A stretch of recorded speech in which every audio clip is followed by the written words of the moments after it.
I'm at the Bondi Pavilion, which is sort of a community center in the Bondi Beach area. Behind me is a crowd and a makeshift memorial to the victims of yesterday's attacks.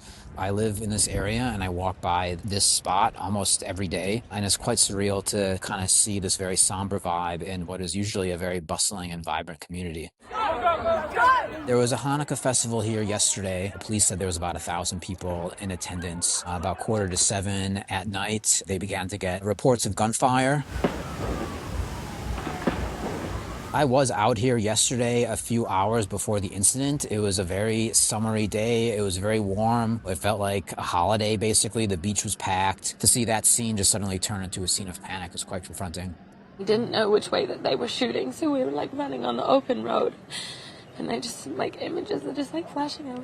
I just need to get my family safe, so we're just running with heaps of people. We know that the two shooters are a father and son. That's what the police have said. I do not think the authorities have formally identified the perpetrators. However, their names have been floating around local media. I believe one of the perpetrators was an immigrant to Australia, but I think the son may have been born here. Oh!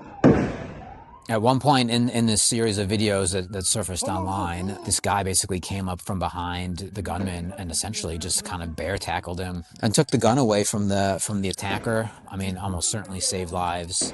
Still, he's in the hospital and we don't know exactly what's going inside, but we hope he will be fine. He's a hero, 100% he's a hero. What we saw yesterday was an act of pure evil, an act of terror, an act of anti-Semitism. The government is prepared to take whatever action is necessary. Included in that is the need for tougher gun laws. Gun crime is pretty rare in Australia. They basically rolled out very strict gun regulations after the 1996 Port Arthur shooting in Tasmania. And, mass shootings have been pretty rare. The politicians are talking about tightening up the gun laws. It seems likely they will do something. Exactly what they will do is sort of uncertain. I mean, everybody is definitely shocked. I think people are in disbelief. This is like the most iconic part of the whole country, you could almost argue. So the fact that this attack happened here, I think, has really shook people.